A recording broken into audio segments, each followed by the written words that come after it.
Welcome to Birth at Work, the podcast where we dive into the real, unfiltered stories of what it's actually like to navigate pregnancy, birth, and early parenthood while building a career. I'm your host, Krislyn Powell. Each episode, we sit down with working parents who share their honest experiences, the victories, the setbacks, the moments of doubt, and the strategies that actually work. Because let's be honest, most workplace policies weren't designed with pregnancy and new parenthood in mind. And it's time we talked about what that really means for the millions of us trying to grow families while growing our careers. So today I have a solo episode and I want to talk a little bit about what my second pregnancy was like, which is actually my first baby that I carried full term. So previously you may have listened to an episode or seen me post about my miscarriage. That was my first pregnancy, and that was like a learning opportunity where I just had the realization of what work and life boundaries should look like, how I can better advocate and also communicate for myself and for my family, and what the picture of health looks like for me and why that's important. For my second pregnancy, I went into it just a lot more knowledgeable, but also scared. I want to share the story with you because I think it's important. Yeah, learned some things along the way, and there were some things that, looking back now, I do differently, and then also some things I'm just really proud of. So with my second pregnancy, which is my first baby that I had, I was thrilled. A little over a year after having my miscarriage, I got pregnant, which, oh my gosh, we were thrilled. I, again, had kind of doubted myself in my body that I could even, if it failed me the first time, how could I get pregnant a second time? But we did. So that was so cool. But it was actually at the tail end of it was beginning of 2021 that I found out that I was pregnant. And it was actually after I was really, really sick. And then, which I feel like that often happens. I feel like you get you're really, really sick and then you're like, oh, I'm pregnant. But yeah, and COVID had been rampant. The whole 2020 shutdown had been happening. Job at the time was fully in person. So I had switched jobs from the heavily event role that I had. I actually moved into communications and I was really excited to do this. So I was managing social media. I was also managing email campaigns and online community. And this was all in the residential and homeowner industry. And I was, oh my gosh, I was so excited to just kind of, as busy as communications is, to kind of take a step back, if you will, because I feel like events is worse. I'm just going to say it. I love events, but it's, oh my gosh. Yeah, after you run an event, you just can't think straight for 2 weeks. So I was very clear about boundaries going in. I was obviously with communications, I support the event team, but I'm not there for I can help with setup and everything, but I'm not there. I'm not staying there the entire event and tearing down and doing all of the things. It's that's what I had seen in previous roles with communications team members is they were there to capture whatever footage they needed to capture, but it was a partial time on site. And then obviously I did all of the other campaigns and management and committees and things behind the scenes and every day, kind of 8 to 5 sort of dynamic. And I was actually commuting quite a ways. We were living in an apartment when I took the job, and then we moved even further, another 40 minutes the opposite direction, because we purchased a home right before the market went insane, which was really just blessed timing, if you will. And it was so cool. It was such a cool time for us as a family. We were thrilled to be moving into this home, me starting this new job, lots of things changing positively for our family. And obviously we were trying to get pregnant again, but there wasn't a lot of pressure around it. So after all of the COVID-ness and navigating that, we found out we were pregnant, and I immediately checked into therapy because I was apart from the long commute, the new house, the new job, all of those pressure situations, I had decided after I left my previous job that I was going to start my master's program. And I was because at the time after my previous job, I left without another job lined up. And I was well, I might as well just start my master's program. And worst case scenario, if I'm just doing my master's program, it's fine for a little bit. But luckily I did, line up another job, and which was great. But yeah, I was bouncing classes. I was pregnant, new job, new house, all of the things. And yeah, I mean, life was good, but it was just a lot. But I took it upon me to tell my boss really, really early into the pregnancy because I was like, I want to map this out and plan strategically, and I just want to be really open and honest. And that's important to me. And I also want to like set the right boundaries because with the other job, I hadn't told them, I mean, like as a kind of natural thing, you typically don't share until after the first trimester. And then it was like at the end of my first trimester, I had a miscarriage. So, but yeah, going into this, I was like,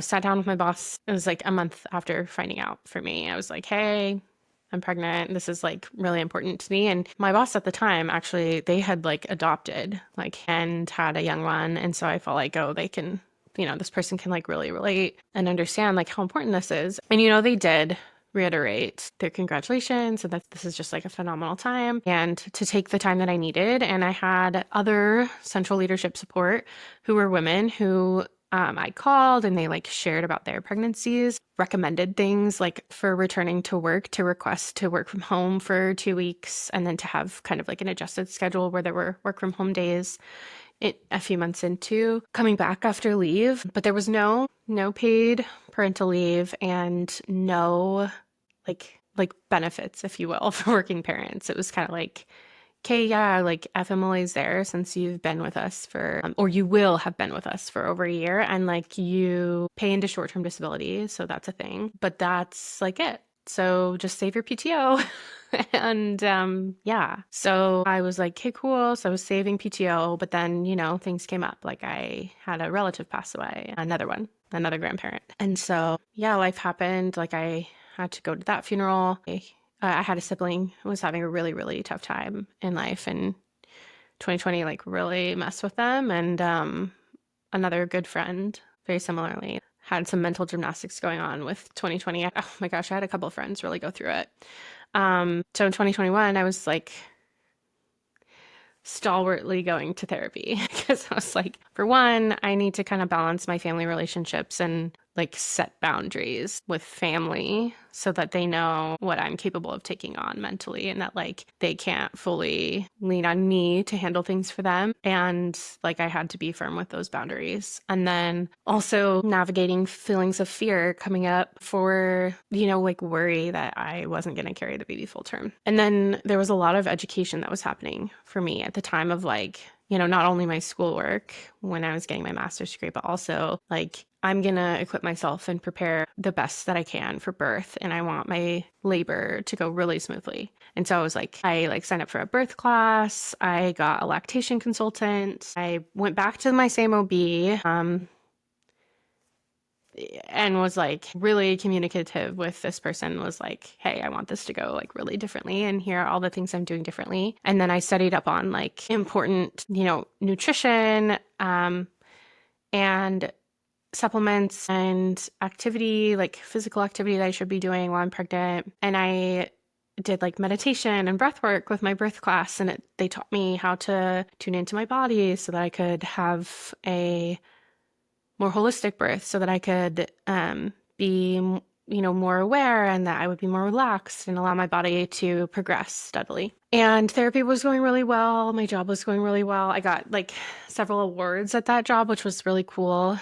I built great relationships and class was going really well. Like my schoolwork, I was getting A's, I was like 4.0, summa cum laude, like here we come. And it was all great, until it wasn't. Like a few months before I was going to have my baby, I started getting pushback from my boss of like, how can you afford to take this time off? Time off, deep breath. Wow, so many things. There were some other things going on at that job at the time. It was like I'd been there for, at this point, like, over a year, and was just kind of like, okay, there are some things that need to change. And I had advocated for those changes. I had gone through a cycle where I like should have gotten a raise, but then was told like I wouldn't get a raise, but like everyone else was. But then they were like also saying that someone that got hired around the same time as me wouldn't get one either.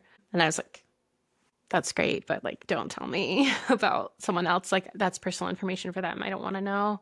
And then like asked about additional training and things like that. And yeah, that like that had been promised as well, and then like was taken back. And with my previous job, there had been like a lot of investment into training, and like every year I'd gotten a raise. So it's like, this is weird. This is not cool. And a few months before having the baby, like I had already been looking for jobs, but I'm going to be open about this too. I had been fully like openly interviewing with other jobs.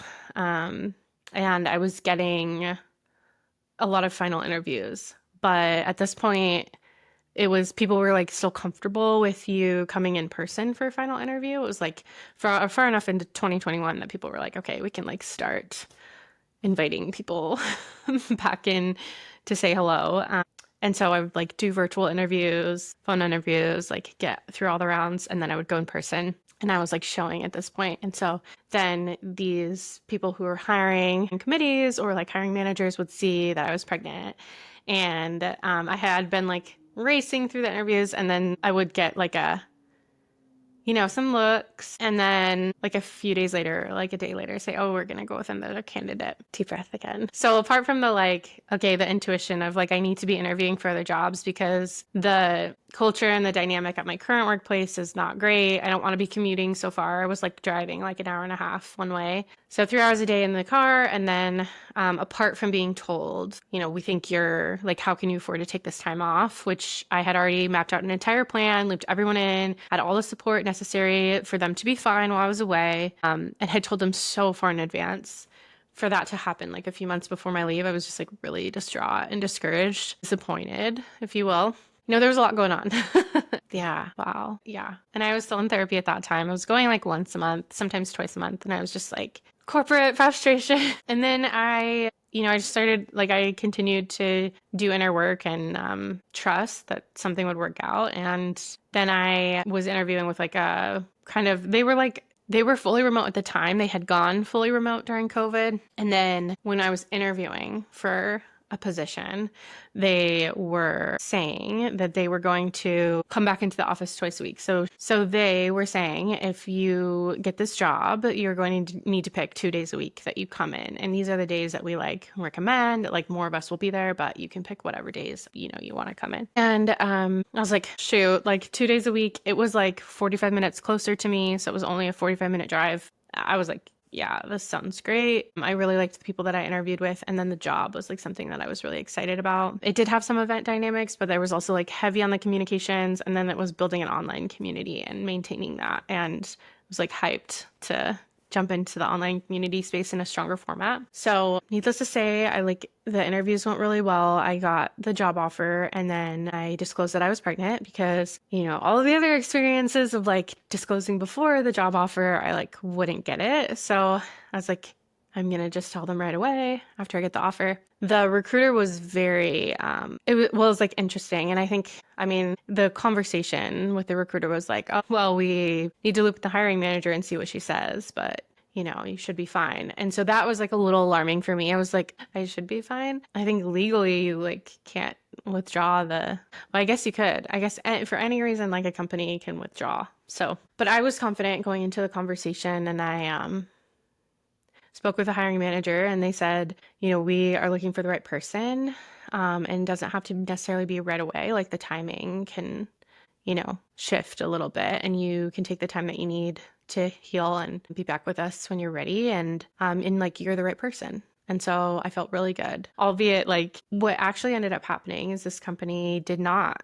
end up going to 2 days in office. The company ended up staying fully remote, which was like a huge blessing for me. But I hadn't been with the company for a year yet, and so I didn't qualify for FMLA with them, which only allowed me 6 weeks of short-term disability. But the company did also have a benefit where for baby bonding purposes, you get 2 weeks of that fully paid. So I got 6 weeks of short-term disability pay, actually only 5, because I think it says 6 weeks, but there's like a processing week, so you only get 5. It's so weird. And honestly, I will say too, I don't think that companies equip their people well enough before they go on parental leave. It's kind of like, oh, here's the insurance information. Good luck. It was hell trying to navigate the insurance company.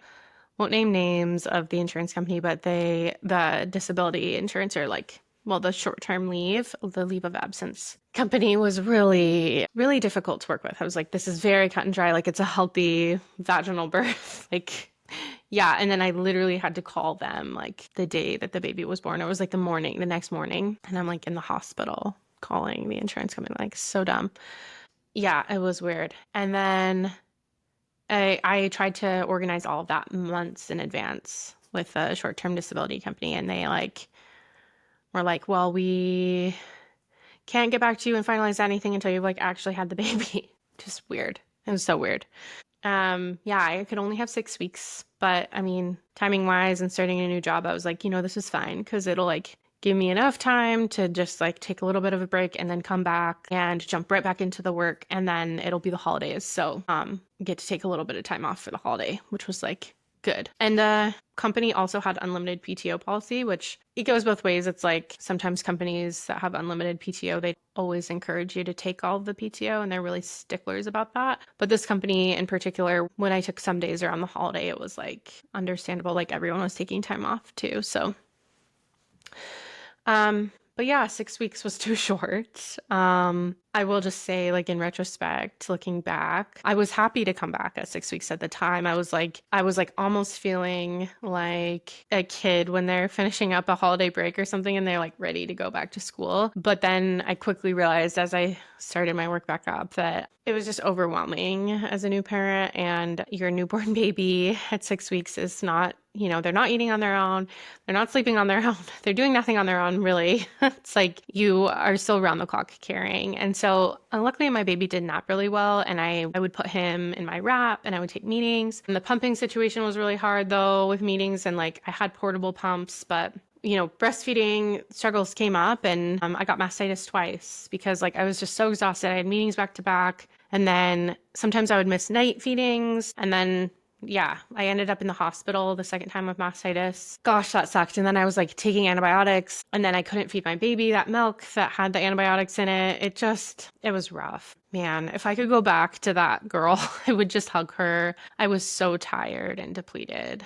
And had I had 12 weeks at least, that would have helped so much. And now, like, I think leave should be quite a bit longer than that. But wow, that was rough. And I know it's not uncommon. It's actually really common for women in America to go back to work at 6 weeks. And crazy. Like it's just wild to me that that's a thing. And then a lot of the expectation too is like not only do you go back to work at 6 weeks, but you also are in person. At least for me, working remotely, I recognize the blessings of like having the capability to, even though I had all these meetings that I needed to attend because I was like a new employee and I was like running events too. Baby would be in the other room or whatever. And we did have like in-home care that came in too. I was just so tired.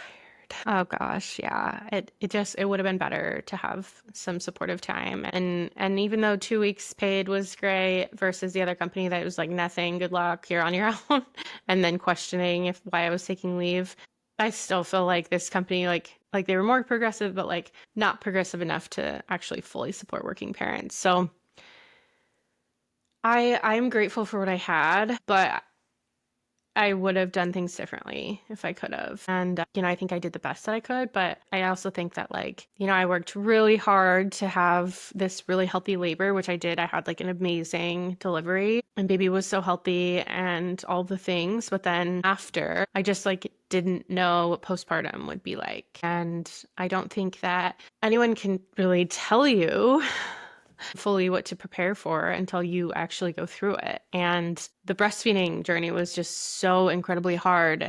I would have done things differently. I had a lactation consultant that was kind of intense with me and not super helpful. And, we had our baby get a tongue tie release that didn't work. It grew back, and, we were doing all of the exercises, and I just didn't feel like any of that went well. And then, so the feeding journey was really hard. And then I just didn't realize the boundaries and time that I needed in that moment, in that experience to heal fully. And so I was putting pressure on myself to go pretty much 1,000 miles an hour as soon as I got back. And there was no ramp plan when I came back of like, hey, let's slowly integrate you. It was just kind of like jump back into like all the things, which is not good for working parents either, especially moms who have just had a baby. So highly recommend if if it's your first, to obviously prepare for labor like I did. Maybe consider the timeline of communication that you have with your company, because again, like I said, I told them early, the other company that I was with, and then they had time to like change their minds about how they supported me, which I think, there's another mom that there's a guest podcast, that episode that we have with Angela Young, where she talks about how there's like a dichotomy, or just, I don't know, there's a push pull, there's a kind of happy medium for every mom in a certain situation of like when you feel comfortable to share that news. It's like you want to have your team adequately prepared for your leave, but at the same time, you also want to feel supported by your company. And sometimes telling them too early can make them think of you as a liability instead of someone that they know they need to support and enact the proper workplace policies to offer that for you. And it's unfortunate that that's the case, that like some news that is so exciting for us to share, ultimately ends up being like something that a company can weaponize against us. Like, it's just wild. And then the US's expectation on mothers to just come back at 1,000%, right away as soon as possible to be productive is also unproductive, because ultimately what ends up happening is like I experienced over time in my postpartum, like within that first year, a lot of burnout and extreme depletion. So much so that it was like, we wanted to have another child, obviously not like the whole, 2 under 2 is like kind of hard, right? So I don't think we were like fully looking for that, but we, after a couple of years, like we were trying, and it was hard for me to get pregnant again because like my levels were just so low and I was so depleted and had been most of that postpartum. And I just think back to like, if I had taken time to heal properly, if I had communicated, if I had known what postpartum would have been like, and also juggling work and, managing all these things, then I could have advocated for myself. But you don't know what you don't know. And I firmly believe that it takes a village and a community, and and like work leadership oftentimes is built of people who have had children, and they do know. And so they also know like they have to make budget decisions and be cost efficient and all of the things, right? But when you put productivity over people, you always lose. In fact, when you put people first, your profits go up. Yes, I could have done all of the things differently. And I actually think that pregnancy and postpartum went the best that it could, given what I knew. But I also feel that there is a responsibility for work leadership, for community members, for family members to lean in and support the mother. And I think that that's not something that necessarily exists right now in the United States. I think it exists in other countries. I've heard many stories from mothers in the UK, in Canada, in the Netherlands, in Sweden, talking about how long their maternity leaves are, how supportive their government structures are, what their work is like, how their communities lean in, and how it's different. Even like tribes in Africa, when a woman has a child, the whole, like the village of women lean in, right? So it's just different. And that's a culture thing. It's a production thing in the US. It's, we could talk about all of the ways that the US is different, and there are benefits to living here. And then we look at birth and there are also struggles. So all this to say, I have the most adorable 3-year-old in the entire world. I love him so much, and we're so happy. I wouldn't have done anything differently with him, but if I could go back and hold my hand, I would have done a few things differently with the way that I navigated work environments and expected to be treated differently and advocated for that. Also, like the interview processes with employers who are interviewing pregnant candidates and the way that they treat them. Wow. I shared earlier, but so eye-opening. And I think that just indicated to me, like, this isn't a place I want to work. Multiple times, when I disclosed my pregnancy or when I was showing or when I talked about it, it's just like, until I hit that point where I disclosed after the job offer, and they were like, well, you're the right candidate. So like, we're moving forward with you. At that time, I also had that manager that was hiring me. She had a friend that was pregnant currently, and another one that was like trying to get pregnant. And so she had people around her that she could empathize with. And it was there was like a sense of community there, I think. So we can do better. And that's my hope, is like in sharing these stories and in understanding, I hope that you walk away with the knowledge and the power to equip yourself to understand that like it doesn't have to be, a certain way.